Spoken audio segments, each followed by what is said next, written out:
Ótimo dia, filhos de Deus.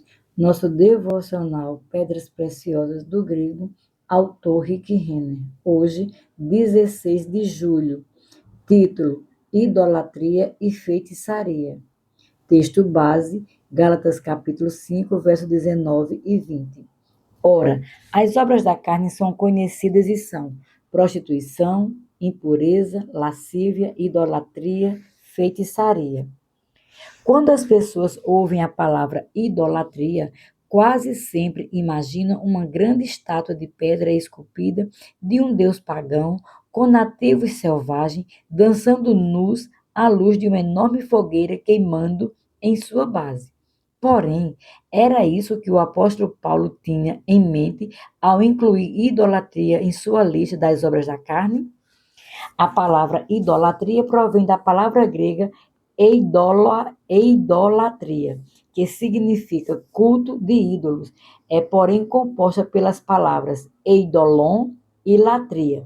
Eidolon significa um ídolo feito pelo homem, pagão, uma construção pagã ou uma imagem de um falso Deus. Tais ídolos eram uma ofensa a Deus no Antigo Testamento e foram proibidas aos cristãos no Novo Testamento. O ódio de Deus pelos ídolos é claramente demonstrado em 1 Samuel, capítulo 5, do verso 1 ao 4.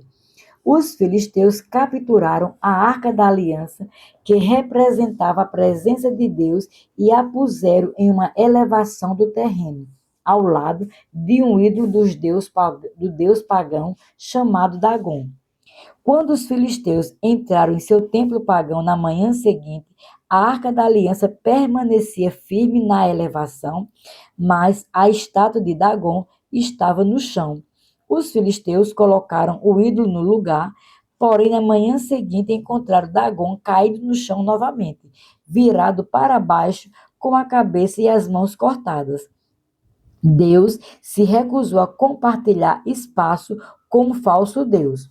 A segunda parte da palavra idolatria, que é idolatria, provém do grego latria, derivada da palavra latreu, que significa trabalhar ou servir. Entretanto, o seu significado principal é extrema devoção e serviço de alguém a algo que adora. Em um sentido positivo, é usado na Septuaginta do Antigo Testamento para descrever o serviço do sacerdócio. Os sacerdotes serviam e cumpriam fielmente seus deveres no templo, acreditando que parte de sua adoração era a maneira de servirem.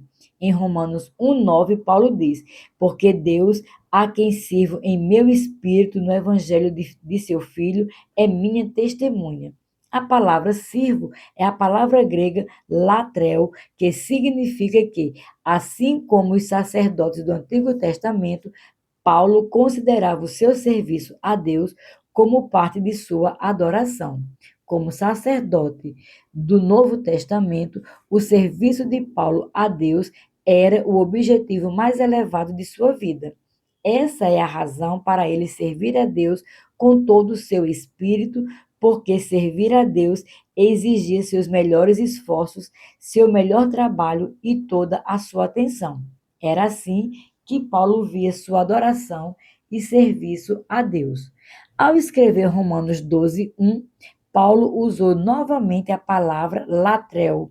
Dessa vez ele disse: Rogo-vos, pois, irmãos, pelas misericórdias de Deus, que apresentei o vosso corpo por sacrifício vivo, santo e agradável a Deus, que é o vosso culto racional.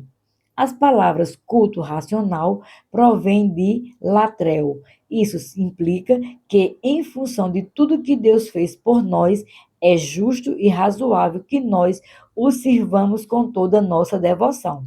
Essa é uma das principais maneiras de o adorarmos.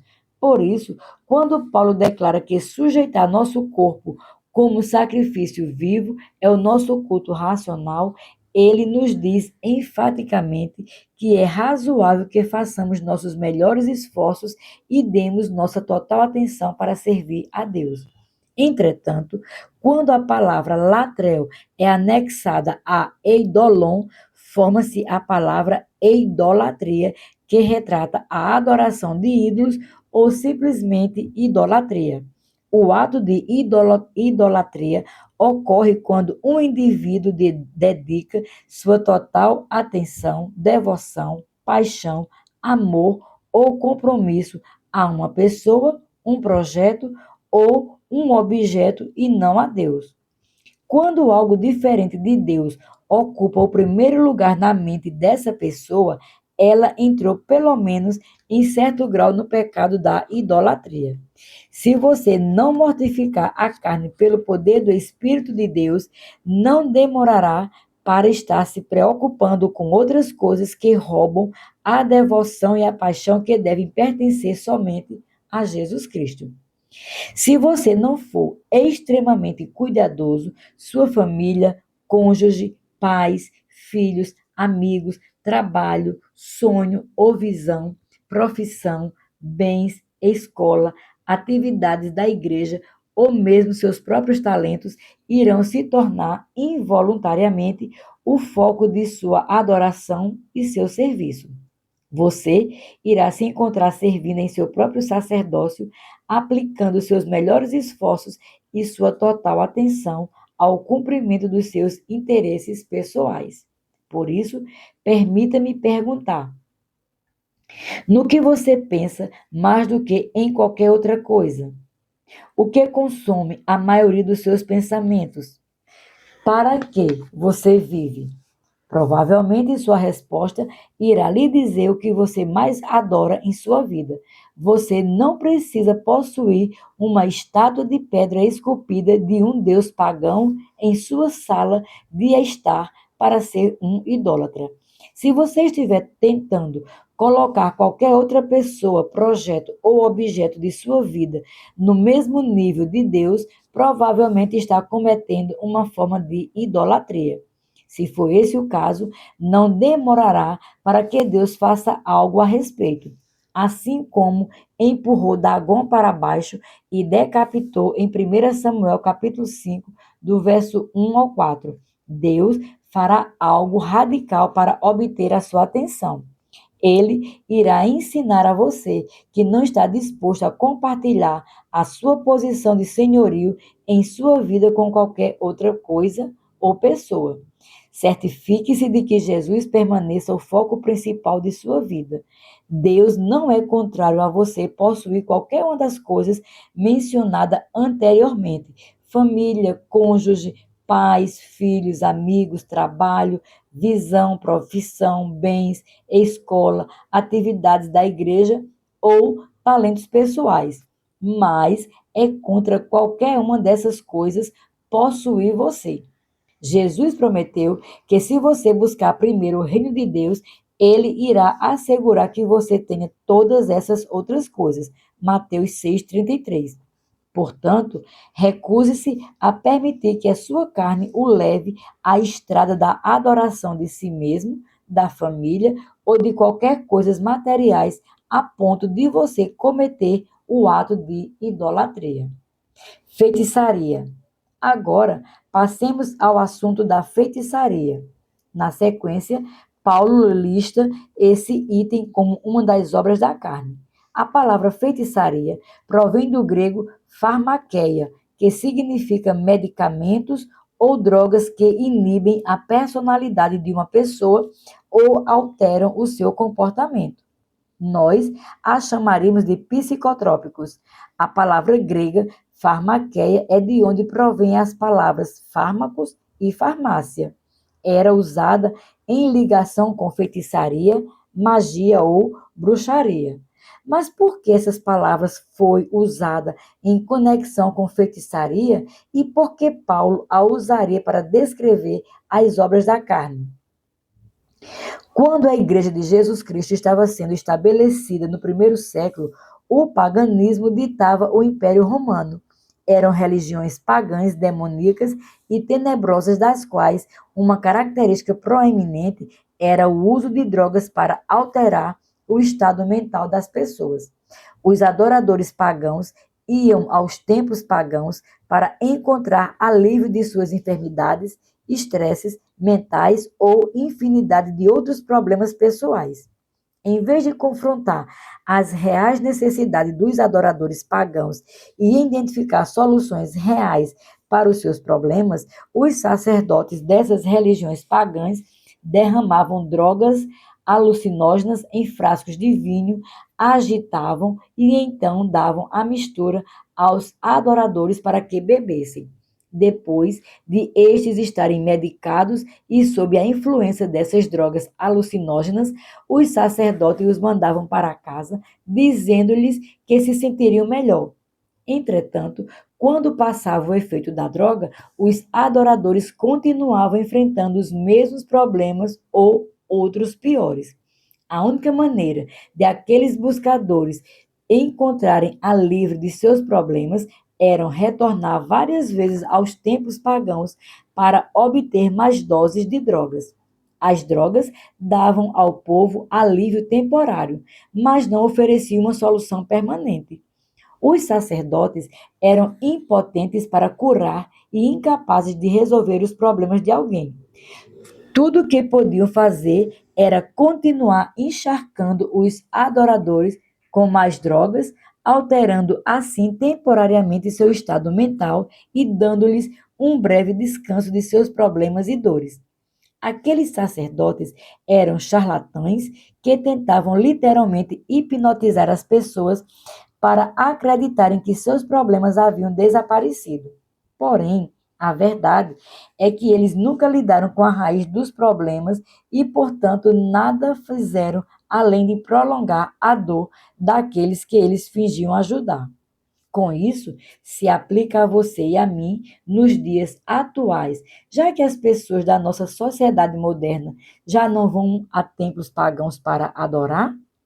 A carne se comporta do mesmo modo como os sacerdotes pagãos que se comportavam na ilustração anterior. Ela não sabe como consertar a si mesma ou qualquer outra pessoa. De fato, a carne nem sequer deseja ser consertada. A carne tentará convencer uma pessoa a ignorar seu problema, a ocultá-lo com alguma cobertura superficial ou a beber álcool e consumir drogas para que se sinta melhor. O álcool e as drogas podem dar a essa pessoa um breve hiato da realidade, mas quando seus efeitos desaparecerem, ela ainda terá de lidar com os mesmos problemas que tinha antes. Frequentemente, as pessoas que se recusam a olhar para si mesmas e descobrir o que precisa ser transformado desenvolvem dependências químicas em seus esforços para evitar ver a verdade. Veja, a carne odeia confronto. Ela não quer se olhar no espelho para ver a verdade. Se a carne for confrontada e forçada a olhar diretamente para si mesma, terá de reconhecer o problema real. Em vez de encarar os fatos, a carne tenta correr, se esconder, dormir, gastar seu tempo com atividades recreativas, qualquer coisa para se manter ocupada, para evitar diminuir o ritmo durante o tempo suficiente para pensar em questões vitais. Em outras palavras, a carne preferiria tentar aprender a encobrir, a ser crucificada e transformada. Não estou lhe dando conselhos médicos. Se o seu médico lhe prescreveu medicação, seja fiel em tomá-la. Entretanto, estou lhe dando conselhos espirituais. Não deixe a sua carne lhe dizer que você pode continuar encobrindo seus problemas com soluções temporárias. Essas soluções temporárias acabarão se desgastando ou terminando, e quando isso acontecer, seu velho homem voltará à tona. Então, o que você fará? Você será como o adorador pagão, que continua correndo para lá e para cá, tentando encontrar solução temporária? Ou deixará o Espírito de Deus lidar com você e transformá-lo para sempre? O Espírito Santo quer identificar a raiz do seu problema e arrancar aquela coisa repulsiva de sua alma. Ele quer trazer transformação permanente à sua vida. Porém, para receber essa obra de Deus que purifica a alma, você terá de fazer a sua carne se calar e deixar de atrapalhar. E após dizer à sua carne para silenciar, você terá de permitir que Deus fale a você com sinceridade. Isso exigirá que você dedique tempo a olhar para o espelho da palavra de Deus para poder ver o que está errado e o que precisa ser alterado. Se você estiver disposto a fazer tudo isso, o Espírito de Deus vai libertá-lo. Sim, a sua carne gritará de dor. Porém, quando isso acontecer, apenas exerça autoridade sobre ela e diga-lhe para calar-se. Ela está gritando porque sabe que está perdendo o poder que sempre exerceu sobre sua vida. Assim, para os nossos propósitos no mundo atual, a palavra feitiçaria provinda da palavra grega farmaqueia seria referente à tentativa da carne para evitar ser confrontada e transformada. De fato, a carne preferia ouvir uma mentira a ser confrontada com a verdade. Ela quer que alguém a acaricie e a conforte. Você não precisa mudar. Venha, deixe-me fazê-la sentir-se melhor. Simplesmente ignore essas coisas erradas em sua vida. Porque, se as ignorar durante tempo suficiente, de alguma maneira elas desaparecerão. Isso não soa como usuário de drogas? Amigo, é tempo de você parar de jogar esses jogos e deixar o Espírito de Deus realmente lidar com você. Se você permitiu que a sua carne o mantenha fugindo de seus problemas, ou se você cometeu idolatria adorando a algo ou alguém mais do que a Jesus Cristo, hoje é o dia de você parar o que está fazendo e alinhar o seu coração com Deus. Você não pensa que agora mesmo seria um bom momento para fazer isso? Minha oração para hoje. Senhor, quero andar no Espírito e mortificar as obras da carne. Não quero que a carne tenha em minha vida o papel superior que teve no passado. Sei que se o teu Espírito me capacitar, poderei dizer não à carne e às suas exigências de controlar a minha vida.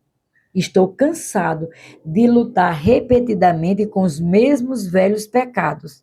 Então, neste momento, estou pedindo que tu me ajudes a enxergar a verdade sobre o que precisa mudar em minha vida. Quando eu vir o problema, dá-me a coragem de dizer a essa obra da carne que ela vai morrer. Depois, ajuda-me a acolher plenamente a nova vida que tu queres liberar dentro de mim. Assim eu oro em nome de Jesus. Minha confissão para hoje. Declaro ousadamente que não sou mais dominado pela carne. Em vez disso, eu ando no poder do Espírito Santo. Portanto, não há condenação para mim. Tenho o cuidado de ler a Bíblia e ouvir as verdades que o Espírito Santo quer me mostrar. Quando eu tomo consciência de áreas que precisam ser transformadas, peço rapidamente a Jesus que libere seu poder para me transformar. Em vez de correr da verdade, corro para a cruz a fim de encontrar soluções permanentes para os problemas que confronto ao longo do caminho. Declaro isso pela fé em nome de Jesus.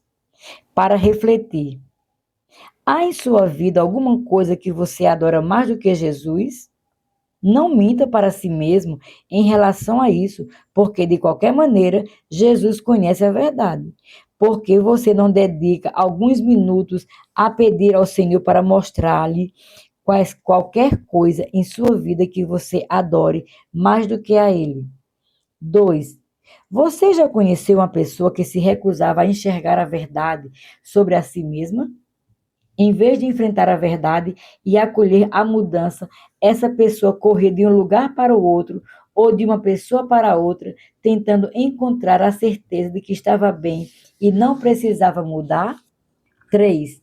Se essa pessoa for você, o que você fará a respeito agora que sabe que a sua carne está fazendo você correr para todo lugar a fim de evitar a verdade que pode libertá-lo? Sejamos abençoados na prática da palavra.